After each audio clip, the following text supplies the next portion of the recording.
If you met Linda during those months, you would never forget the look in her eyes. It was the look of someone who was tired, but still refusing to give up. Her struggle didn't start with noise or drama. It started quietly one afternoon in February when she lost her job. At first, she told almost no one. She believed it was only a temporary setback. She thought another job would come quickly. But days turned into weeks. Weeks slowly stretched into months, and the silence from employers became louder than any rejection letter. Linda began doing what many people in that situation do, sending applications everywhere. Every morning, her routine was the same. She would wake up early, open her laptop, and begin scrolling through job sites like someone searching for water in the desert. Marketing roles, administrative roles, customer service roles, anything that looked even remotely possible. She applied to all of them. At first, she was hopeful. Whenever she got an email invitation for an interview, her excitement would return. She would prepare carefully, rehearse answers, dress neatly, and travel across the city, believing that this could finally be the opportunity she had been praying for. But again and again, the story ended the same way. We will get back to you. Those 5 words slowly became the most frustrating sentence in her life. Sometimes the company never called back. Sometimes they chose another candidate. And sometimes there was simply silence. Still, Linda refused to stop trying. She started reaching out to friends, old classmates, former colleagues, anyone who might know someone who knew someone. Her phone became her greatest tool and her greatest burden. Many nights she stayed awake sending messages that began almost the same way. Please, if you hear about any opening, remember me. At first, people responded quickly. They shared links, suggestions, and contacts. Some even promised to speak to someone on her behalf. But as the months went by and nothing changed, the conversation slowly became shorter. Not because people were cruel, but because sometimes life simply moves on. One evening, she called a friend and spoke for almost 30 minutes about how difficult things had become. I didn't think it would be this hard, she said quietly. There is an old saying that elders like to repeat. A person searching for work carries 2 heavy bags, one filled with hope and the other filled with rejection. Linda carried both of those bags every single day. Yet, she still refused to quit. She attended seminars, she updated her CV several times. She learned new marketing tools online just to improve her chances. If someone mentioned an opportunity, she would travel across the city without hesitation. Hope kept pushing her forward. But deep inside, fear was slowly growing because unemployment has a strange way of whispering dangerous thoughts into the mind. It begins to ask questions. What if nothing works out? What if the opportunities stop coming? What if this struggle never ends? By the time April arrived, the pressure had become almost unbearable. Bills were waiting, expectations were rising, and the doors she kept knocking on still refused to open. Yet, every morning she woke up and tried again. Because sometimes the difference between giving up and continuing is just one small thread of hope. And Linda was still holding on to that thread. What she didn't know at the time was that somewhere, unseen and unexpected, an opportunity was already forming. A door was about to open. A door she had prayed for. A door that many people would celebrate with her. But there is another saying wise people often share. Opportunity does not only test your patience while you are waiting, but it also tests your character after you finally receive it. And very soon, Linda was about to face that test. By the time March arrived, Linda had already attended more interviews than she could count. If you looked at her phone, you would see emails from different companies scattered everywhere. Some invited her for interviews, others politely informed her that they had decided to move forward with other candidates. And then there were the worst ones, the companies that simply never replied. Those ones were the most painful because silence leaves a person trapped between hope and disappointment. Every morning, Linda woke up with the same determination.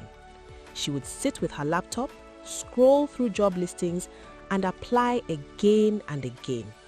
Her CV had been edited so many times that she could practically rewrite it from memory. But no matter how hard she tried, the doors kept closing. One particular interview nearly broke her spirit.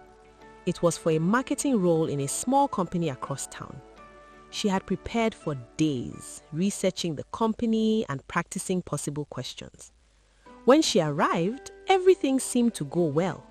The interviewer smiled often and even complimented her experience. For the first time in weeks, Linda walked out of an interview feeling hopeful. "I think this one might work," she told a friend that evening. But 3 days later, the familiar message arrived. "We regret to inform you that..." She didn't finish reading the rest. She already knew how the sentence would end. That night, she barely spoke to anyone. Rejection does something strange to a person. At first, it only disappoints you. But when it happens too many times, it starts to attack your confidence. Linda began to question herself. Was her experience not good enough? Was her CV the problem? Was she simply unlucky? The questions kept circling her mind like restless birds. Yet, she kept trying. Sometimes, she traveled across the city for interviews that lasted only 10 minutes. Other times, she spent money she barely had just to attend meetings that led nowhere.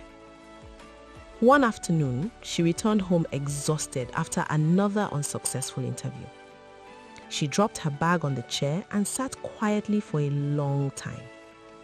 That was the day she finally admitted how heavy the struggle had become. "I'm trying everything," she said softly during a phone call with a friend. "But nothing is working." There is a wise saying that people often ignore until life teaches it the hard way. Not every closed door means the end of the journey, but too many closed doors can make the strongest heart feel weak. Still, Linda refused to stop knocking. She contacted former colleagues.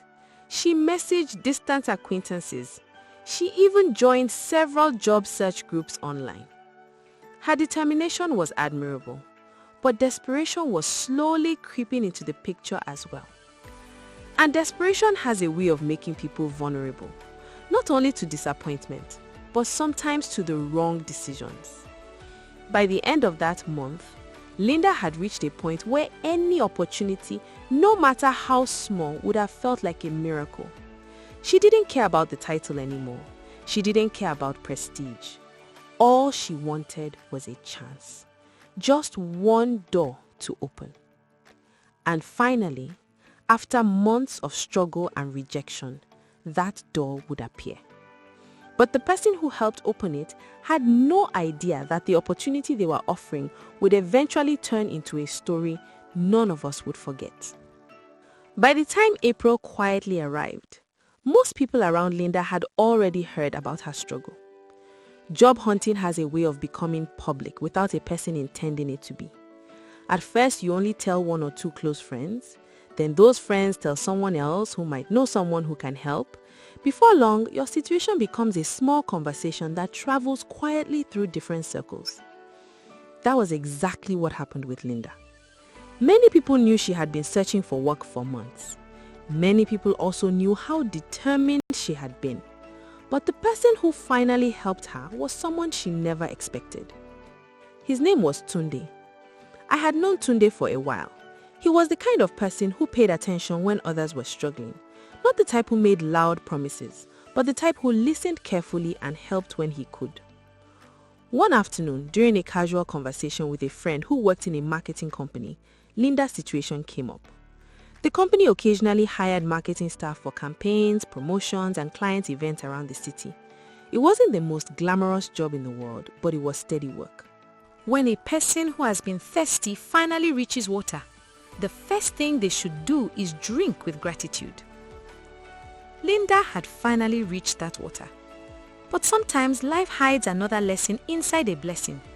Because opportunity does not only reward patience, it also examines character. And very soon, the opportunity Linda had prayed for would begin to test something deeper than her determination, something far more important. Linda resumed work the following Monday. If you spoke to her that morning, you would have heard a completely different person from the one who had been struggling just weeks earlier. Her voice carried excitement again. Hope had returned. For someone who had spent months waking up without a clear direction, simply having somewhere to go each morning felt like a miracle. The company itself was a mid-sized marketing firm that handled promotional campaigns for different brands across the city. Their work required constant movement, visiting stores, organizing product promotions, attending launch events, and meeting clients. Linda's role was straightforward. She would assist the marketing team during field campaigns and company outings.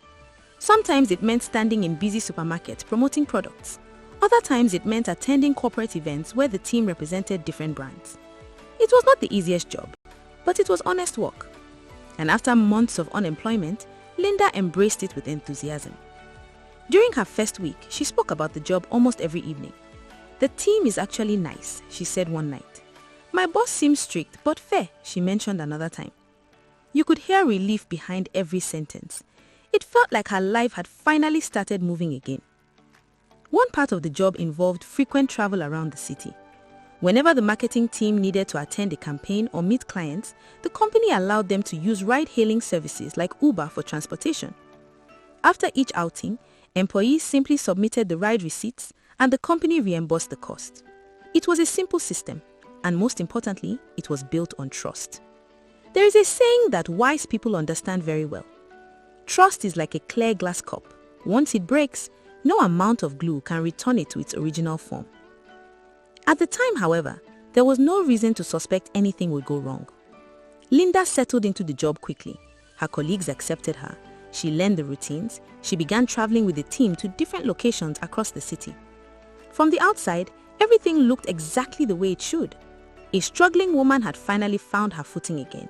A friend had opened a door, and a company had given someone a second chance.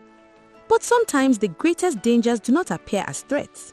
Sometimes they appear as small thoughts, harmless ideas, quiet suggestions whispered during ordinary conversations. And in Linda's case, that dangerous moment arrived during one of those routine company outings. It started as a joke, just a careless comment from a colleague while they were discussing transportation expenses. The kind of comment that should have been ignored, but instead, it stayed in the room. And sometimes the smallest idea can slowly grow into the biggest mistake. Because another old saying warns us clearly. A person rarely falls into trouble in one step. They walk towards it slowly, one decision at a time. The day the idea appeared did not feel important at the time. In fact, if you had watched the scene from a distance, it would have looked completely ordinary. Linda and two colleagues had just finished a marketing outing across town. It had been a long day, standing under the sun, talking to customers, explaining products, smiling at strangers. By the time they finally sat inside the Uber ride heading back, everyone was tired. That was when the conversation turned to expenses. One of the colleagues pulled out her phone and opened the ride receipt. "Don't forget to submit this one," she said casually. "The company reimburses it anyway." Linda nodded. She already knew the routine. After every outing, they simply submitted the ride receipts through the company system and the money would be reimbursed. Simple, transparent, trust-based. For a few moments, nobody spoke. Then, the colleague said something that at the time sounded like nothing more than careless humor. "You know the company really doesn't check these fares closely?" Linda laughed lightly. "What do you mean?" Her colleague shrugged. "I mean, if someone added a little extra to the amount, who would even notice?" The comment hung in the air for a moment. Nobody responded immediately. It should have ended there, just another silly remark during a long ride home. But sometimes the most dangerous ideas arrive disguised as jokes. There is a wise saying that elders often share.